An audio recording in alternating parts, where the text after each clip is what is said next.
Hello, I'm Mary Hughes. I write steamy, wickedly fun urban fantasy and romance. This is Biting Christmas Abridged. Nixie and Julian slide into a hot tub honeymoon, but things turn nasty when Santa Vamp and Mrs. Claus show up. This story has been edited for streaming to tone down the intimate scenes. However, the bedroom door is not closed, but ajar. Listen at your own discretion. Biting Christmas Abridged, Part 4. Nixie and Julian, on their honeymoon, break in on a vampire-human fight, only to discover the vampire isn't the bad guy. I'm an undercover agent for the Ancient One in Virginia. Santa Vamp's voice was deep and rich when he didn't have a knife in his chest. We apologized for the knife and ruining his dry-clean-only costume. Since vampires heal fast, and his costume was red anyway, he said no harm done. I sat on the double king-size bed, trying not to think of what I should have been doing on that mattress. Doesn't the Ancient One live in Iowa?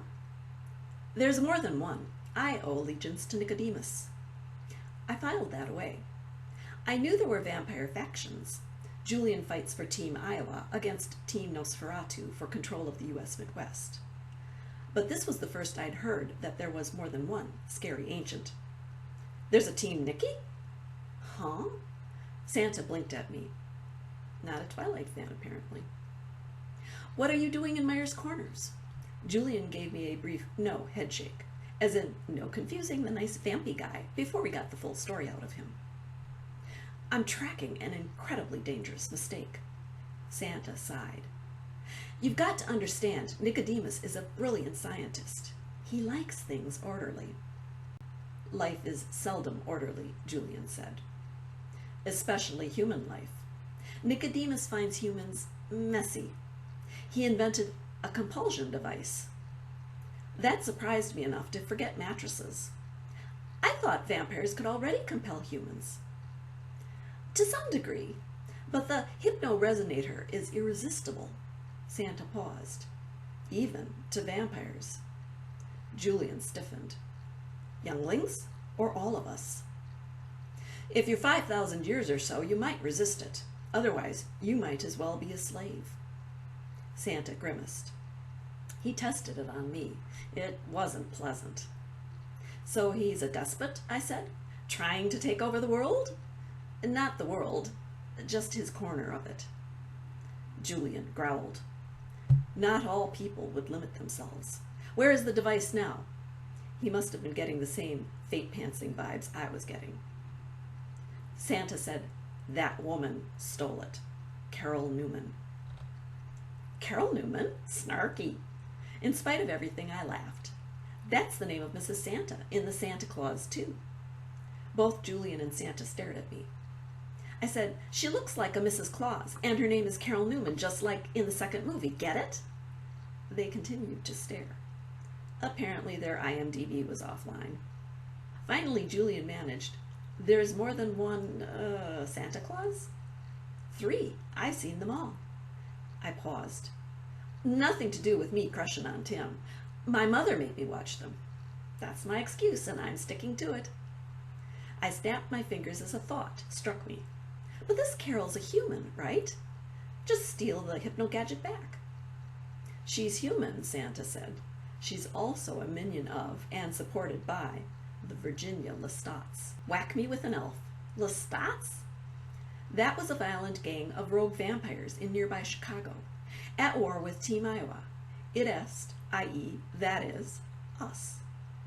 Apparently, just like human gangs, there were Lestat branches elsewhere too. And apparently, they were at war with other good guy vamps as well.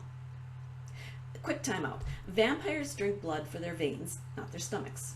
Good guy vamps get their blood by living in harmony with a small group of humans in the know. Bad guy vamps hunt humans and mind wipe. Rogue vampires kill. But nobody wants the general population to get wise to the existence of vampires. Despite their strengths, a few billion humans armed with fear and tanks could wipe them out. Okay, I said, So, Virginia Ancient Nikki, represented by you, is in a face-off with the Virginia Lestats, repped by human minion Carol Newman. And we're worried because this bad gal has stolen a hypno thingy that can mind fuzz even V-guys. Although, come on, Carolyn Lestat sounds less like an Uber villain and more like a 50s girls band. Am I right? When that earned me another blank look, I skipped to the punchline. What'll she do with this hypno-what's-it? Hypno-resonator. Like your Lestats here, our Lestats hunt for blood. As such, their supply is extremely limited. They want to use the hypno-resonator to expand, to take over area blood centers. Eventually, they'll try to take over the entire country. Not again. I thumbed my temples. These vamps were such one-trick ponies, always after control of the blood. Although, to be fair, in the vampire world, blood is power, like money is to us. Where people would steal cash, vampires stole blood. Come to think, they were both kept in banks. Heh. Julian frowned. How? Each center has a master vampire protecting it. They'll hypnotize the masters into destroying themselves, Santa Vamp said. Once dead, the Lestats can take over at their leisure.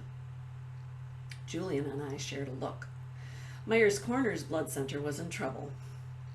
Julian leaped to his feet, but Santa waved stop sign red mittens. They have the machine, but they don't have the activation key. There's a key, I asked. The same instant Julian said, "Where is it?" Nicodemus hid it inside something innocent-looking, then sent it to Iowa's Ancient One, where it would be safe. But he couldn't send it directly, because the Virginia Lestats would know its route and intercept it. Yes, that was wise. Julian went for his jacket, the black leather he uses for both motorcycle riding and vampire patrol. Unlined, chilly for most folk for an Illinois December. But as a V-guy, Julian has conscious control over his body's thermostat. So where is this key? As if I couldn't guess. Nicodemus mailed it to the nearest master in the Iowa Alliance. That's Bo Strongwell here in Myers Corners. The idea was that Strongwell could drive it to Iowa. I scrounged for my own outerwear. But Murphy's Law ensured a but. The address got smeared. The package went to City Hall instead. Which is where we come in. I rolled mental eyes. First my mother, then this. Even Murphy would have snapped a crayon or two. Naturally, the key got lost here on my wedding night. You were the one who said nothing more would interrupt us, Julian said. A direct challenge to the fates. But it still seems pretty clear-cut to me. Go to City Hall, retrieve the package. Seems clear-cut. I slipped into my first outer layer, a hoodie with the sleeves ripped out to show off my tats. Which means it's a fair bet fate's been aiming money shots at the soup. Santa Vamp blinked uncomprehendingly at me. You know, money shots? Like guy porn stars do? What my wife means, Julian flashed me a for the love of God stop face, is that there's a problem, right? Oh, yes, one problem. The mayor of Myers Corners opened the package, and the innocent item was a red ball Christmas ornament. That's two problems. Then, as I got one arm into my down ski jacket, it hit me. Holy Spanish Inquisition! 3 problems. Nixie, Julian caught my agitation, if not the Monty Python reference. What's wrong? In answer, as I tugged on the jacket, I went to the window where I yanked open the drapes. Moonlight sparkled on the 2-story municipal Christmas tree in Settlers Square, and its 700 red ball ornaments. The door burst open, splinters flying. Thanks for the tip to find the key. Now you die. I hope you've enjoyed Part 4 of Biting Christmas, written by Mary Hughes, copyright 2008-2016. Join me soon for Part 5. Thanks for listening.